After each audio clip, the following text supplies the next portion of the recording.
അറിവീരെ ബദറിൻ്റെ അഹിലുകൾക്ക് സുവന്താറാൽ അഹദവൻ നബീനാവാൽ പത്തിലെല്ലാവരും പഠിക്കും. എത്ര വീട്ടുകാർക്കാണ് ഇത് കൊടുക്കുന്നത്? വിമർശനങ്ങൾ പലതും ഞങ്ങൾക്കുണ്ട്. ഇത് വിദഗ്ധാണ് എന്ന് പറയുന്ന ആളുകൾക്കുള്ള ഒരു മറുപടി എന്തെങ്കിലും പറയണോ? ഇത് വിദഗ്ധാകാൻ എങ്ങനെ വിദഗ്ധാകും ഇത്?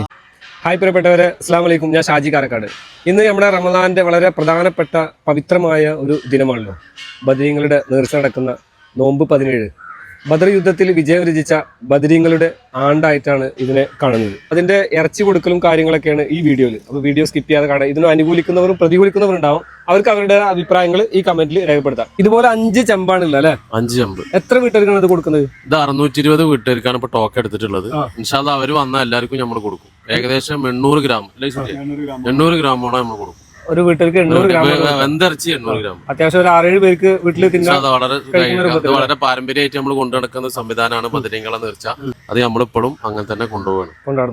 ഒരുപാട് വിമർശനങ്ങളും ഇതിന്റെ ബാക്കിൽ വരുന്നുണ്ട്. അത് നമ്മൾ ശ്രദ്ധിക്കലില്ല. നമ്മൾ ഇതായിട്ട് മുന്നോട്ട് പോവുകയാണ്. എന്താണ് പറഞ്ഞത്? അല്ലാതെ വിമർശനങ്ങൾ പലതും ഞങ്ങൾക്കുണ്ട്. അത് നമ്മൾക്ക് ശ്രദ്ധിക്കേണ്ട ഒരു ആവശ്യമില്ല.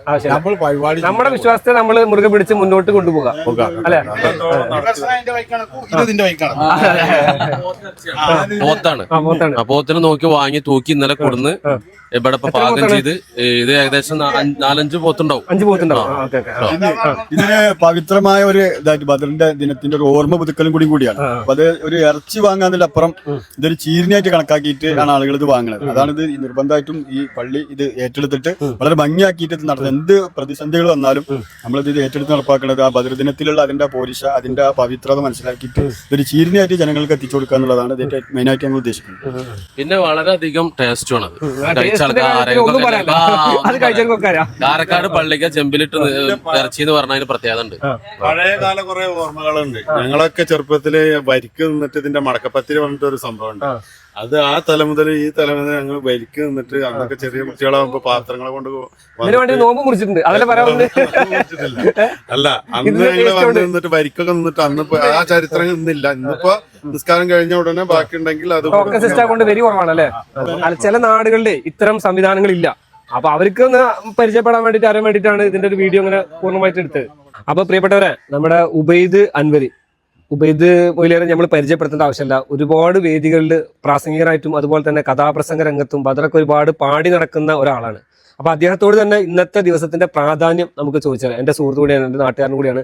അപ്പൊ ഉബൈദ്, പിന്നെ നമ്മൾ ഇന്നത്തെ ദിവസത്തിന്റെ ഒരു പ്രാധാന്യം ആളുകളിലേക്ക് ഒന്ന് പറഞ്ഞു കൊടുക്കാൻ വേണ്ടിയിട്ടാണ്.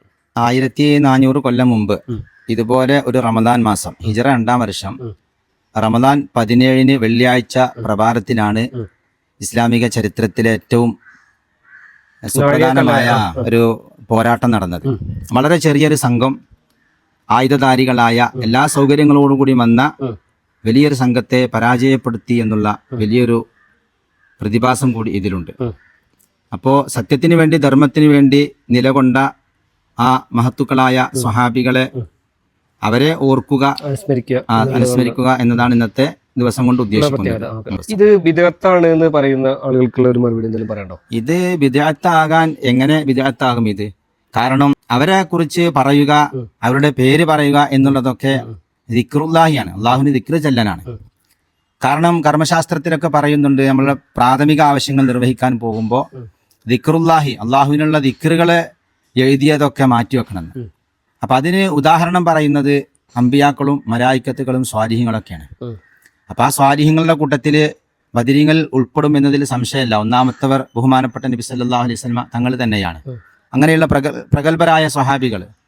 പിന്നെ അങ്ങനെയുള്ള അവരെ പേര് പറയുന്നതും ദിക്റാണ് എന്ന് ഇതിൽ നിന്നൊക്കെ നമുക്ക് മനസ്സിലാക്കാൻ സാധിക്കും. നിങ്ങളിൽ നിന്ന് മരണപ്പെട്ടവരെ, അവരെ നന്മകൾ പറയൂ എന്ന് നബി സല്ലല്ലാഹു അലൈഹി വസല്ലം തങ്ങൾ പഠിപ്പിച്ചിട്ടുണ്ട്. അതിൻ്റെയൊക്കെ അടിസ്ഥാനത്തിലാണ് നമ്മൾ ഈ കാര്യങ്ങൾ ചെയ്യുന്നത്. അതൊരിക്കലും ഇസ്ലാമിന് നിരക്കാത്ത ബിദ്അത്താകൂല. ആ ബിദ്അത്ത് ഇസ്ലാമിന് നിരക്കാത്ത ബിദ്അത്താണ് ഇവിടെ എതിർക്കപ്പെടുന്നത്.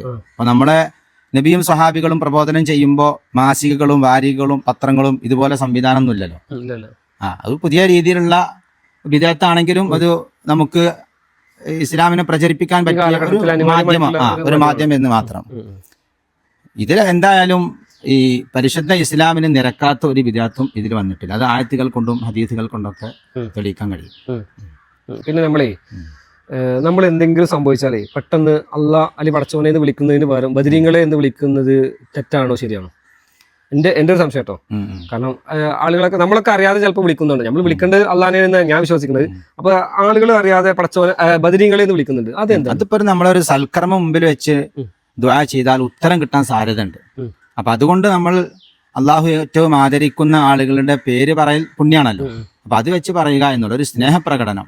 ഒരു സ്വഹാബിക്ക് കാവലിനെ തേടിയിട്ട് ബദരീങ്ങളെ എന്ന് വിളിക്കുന്നത് അങ്ങനെ ചിന്തിക്കുമ്പോൾ അതിപ്പോ നമ്മൾ അള്ളാഹു അല്ലാതെ ആരാധനക്ക് അർഹരായിട്ട് മറ്റുള്ളവരുണ്ട് എന്ന വിശ്വാസത്തോടു കൂടി പറയുമ്പോൾ അത് തെറ്റാവും. അതിപ്പോ നമ്മൾ ആരും ചെയ്യൂല. നമ്മൾ ബദരീങ്ങളെ മുദി ഷെയ്ഖ് എന്ന് വിളിച്ചാൽ ബദരീങ്ങൾക്കാണ് അള്ളാഹുവിന്റെ സ്ഥാനം, അല്ലെങ്കിൽ മുദി ഷെയ്ഖിന് അള്ളാഹുവിന്റെ സ്ഥാനം എന്ന് നമ്മൾ ആരും വിശ്വസിക്കുന്നില്ല.